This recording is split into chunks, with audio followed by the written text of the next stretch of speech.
As of 5 AM today ay ito yung ating latest localized advisory sa ilang bahagi ng ating bansa. So sa kasalukuyan, may mga nakataas tayong thunderstorm advisory. Ito yung mga babala sa mga malalakas at panandaliang pag-ulan sa ilang areas ng Luzon at ng Visayas. So may thunderstorm advisories tayo dito sa ilang area ng Cagayan Valley, western section ng Central Luzon, sa bahagi ng Calabarzon, dito sa Metro Manila, pati na rin dito sa ilang area ng Eastern Visayas. Sa mga areas na ito, asahan natin itong mga biglaan at mga panandaliang pag-ulan na dulot ng thunderstorms. At sa kasalukuyan, as of 2 AM, may nakataas rin naman tayong heavy rainfall warnings dito sa bahagi naman ng eastern and southern sections ng Mindanao. Sa kasalukuyan, may yellow rainfall warning tayo dito sa northeastern Mindanao. Inaasahan natin yung mga malalakas sa pag-ulan, posible magtagal sa susunod na 3 oras. So asahan pa rin natin yung mga pag-ulan na ito mainly ay dala ng southwest monsoon o yung hanging habagat. At para nga sa karagdagang impormasyon, para sa mga localized advisories na ito, para sa thunderstorm advisories, rainfall advisories at heavy rainfall warnings, at para sa mas detalyadong breakdown o impormasyon para sa mga advisories na ito, ay maaaring bisitahin ang official website ng panahon.gov.ph.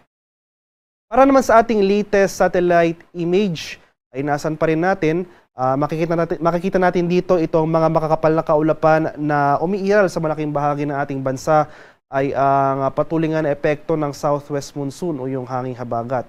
At as of 3 AM today, may minomonitor tayong low pressure area sa loob ng ating PAR. Ito yung ating low pressure area na minomonitor kahapon na nasa labas ng ating PAR. Pumasok ito ng ating area of monitoring kagabi ng 8 PM. So latest location natin, kanina madaling araw ay nasa layo ito na 1,230 kilometers silangan ng Central Luzon. So ngayon nanatiling maliit yung tsansa ng nasabing low pressure area na maging isang ganap na bagyo sa susunod na 24 oras. Ngayon pa man, dahil sa pinagsamang epekto ng trough, yung extension ng low pressure area as well as yung pag-iral nga ng southwest monsoon, asahan natin itong mataas sa tsansa ng mga kaulapan at pag-ulan ngayong araw dito sa buong Visayas, Mindanao, buong Central at Southern Luzon, kabila na dyan ang Metro Manila.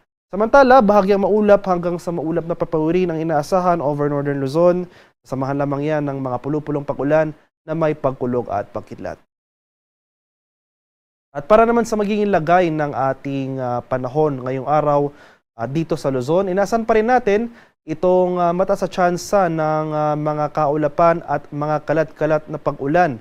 Pagkulog at pagkilat dito sa Metro Manila, buong Central Luzon at Southern Luzon. So itong area nga ng Bicol Region, Aurora at Quezon, nahagip nito or naapektuhan nito ng trough extension ng low pressure area. Samantala sa nalalabing bahagi ng Central Luzon, rest of Calabarzon, malaking bahagi rin ng Mimaropa at Metro Manila dahil naman sa habagat asahan natin itong mataas na tsansa ng pag-ulan. Kaya maghanda pa rin tayo at maging alerto sa mga flooding or landslides. Samantala, dito sa area ng Northern Luzon, sa Ilocos Region, Cagayan Valley at Cordillera Administrative Region ay mas maaliwalas sa panahon na ating inaasahan. Pero nandyan pa rin yung mga tsansa ng mga pag-ulan na dulot ng thunderstorms. Kadalasan nangyayari yung mga pag-ulan na ito sa dakong hapon at gabi. Sa areas naman ng Palawan, Visayas at sa Mindanao, buong Palawan, buong Visayas at buong Mindanao makakaranas pa rin ng maulang panahon ngayong araw. So ito ang area ng Eastern Visayas, inaasahan natin ang epekto ng trough extension itong low pressure area sa loob ng ating PAR. So ngayong madaling araw pa lamang, ay may mga naitala na nga tayong mga thunderstorm activity over some areas of Eastern Visayas. May heavy rainfall warnings rin tayong naka-issue over Eastern and Southern Mindanao. Inaasahan natin na for the remainder of the day, mas rarami pang areas dito sa Visayas at Mindanao ang makakaranas ng mga kaulapan at pag-ulan. Kaya patuloy po tayong mag-monitor ng mga localized advisories. Ito yung mga thunderstorm advisories or heavy rainfall warnings na posibleng issue ng ating mga Pag-asa Regional Centers sa ating mga lokalidad. Para naman sa kalagayan ng ating karagatan sa kasalukuyan, walang nakataas na gale warning at banayad hanggang sa tamtamang pag-alon ang mararanasan sa malaking bahagi ng ating bansa. At para naman sa ating 4-day forecast sa mga susunod na araw. Inasan pa rin natin na dahil sa pinaksamang epekto nitong low pressure area sa loob ng ating PAR, pati na rin itong pag-iral ng southwest monsoon o yung habagat, asahan natin itong maulang panahon dito nga sa malaking bahagi ng ating bansa. So sa malaking bahagi ng Luzon, Visayas at itong western section ng Mindanao for the next 4 days, magpapatuloy po itong mga kaulapan at mga pag-ulan. Para naman sa senaryo ng ating low pressure area, for the next 24 hours, maliit yung chance na maging bagyo ito.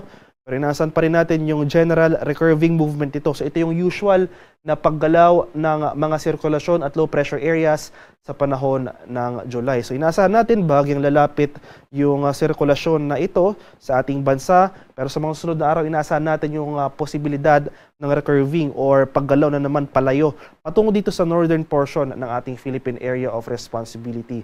So regardless na maging bagyo or hindi itong nasabing low pressure area, inasan pa rin natin dahil sa epekto ng mga kaulapan na dulot nito as well as yung habagat, ang maulang panahon dito sa malaking bahagi ng ating bansa. Haring araw sa Kamunilaan ay sisikat mamayang 5:30 ng umaga, lulubog naman mamaya sa ganap na 6:29 ng hapon.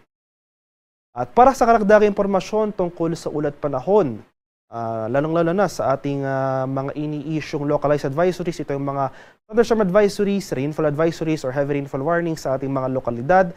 I-follow kami sa aming social media accounts at DUST_Pag-asa.